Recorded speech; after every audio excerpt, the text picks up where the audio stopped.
Geval in een warehouse management systeem gegeven of zelfs nog in Excel bewaard.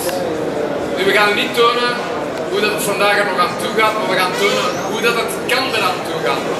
Enig idee aan het publiek hoe dat eventueel kan verbeteren? Scanners, ja inderdaad, scannen. Scannen is een mogelijkheid voor mij. Heb je al gescand? Ja. Een dag geleden heeft hem gescand. Scannen is inderdaad een mogelijkheid in batch online. Eenmaal RF-verbinding kunnen we dat ook automatisch doen. Handheld computers kunnen automatisch uw warehouse management systeem vullen met data, maar wij gaan nog een stap verder vandaag. Dames en heren, dit heb je nog niet gezien, hiervoor bent je naar de beurs gekomen. Wij gaan iets introduceren. Albert, kom eens hier. Leg uw naam er maar weg. Ja, dat is wel. Ik heb hier iets voor u. Nee, het is geen telefoon. Dames en heren, dit is een lokalisatiedevice. Dit laat toe om ten allen tijde te lokaliseren waar ik nu precies me bevind. Op het scherm achter mij zie je een blauw bolletje. Albert, kan je even een trucje doen? Je moet dat niet te hoog houden, gewoon, dat werkt zo. Je ziet in de vier hoeken van de ruimte hier antennes, zoals hier achter mij. Daar heb je een antenne.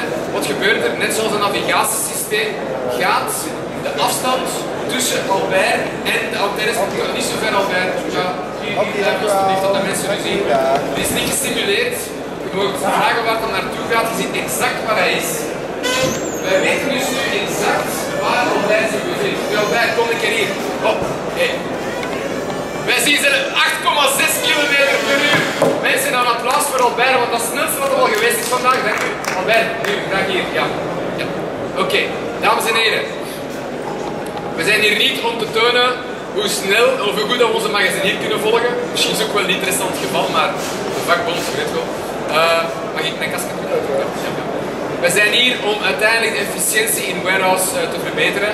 En Albert, wat denk je, kunnen we hier iets mee verbeteren? Ja. Ja? Ja? En, ik vind het super. Jij vindt het super? Ja? Oh, ik heb iets voor meegebracht. Ja? Ja? Dames en heren, vooral de dames, het is het moment. Onze Albert gaat uit de kleren. 4 man voor jullie. Willen wij als super geoptimaliseerd.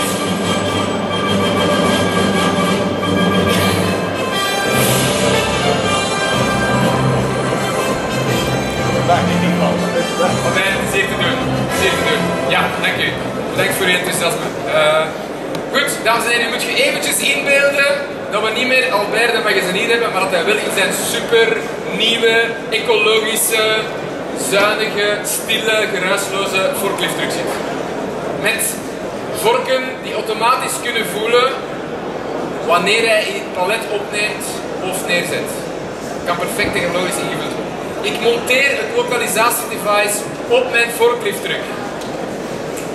Eén vijsje, het is al vast, je ziet dat gaat heel goed. Nu, die sensoren, hij mag er dan wel hebben, die gaan we stimuleren door een knopje op het device. Je ziet het blauwe bolletje, dat is onze Albert, is een supertruck. Het knopje gaat hij gebruiken op het moment dat hij een palet opneemt. Nu, Albert, kan je naar de laadkade gaan, laadkade A, op het plan zie je A. Albert gaat nu naar de laadkade, hij wordt daar gedetecteerd door het feit dat zijn lokalisatiesysteem gemonteerd staat op zijn truck. Hij neemt nu een palet op. Hij drukt op het knopje om te simuleren dat effectief zijn vorken een palet opgenomen hebben. U ziet het knopje, het vierkantje 01, belichten en hij loopt nu naar stelplaats D. Hij gaat naar stelplaats D. Hij beweegt zich nu, u ziet de 01 bewegen door de gang.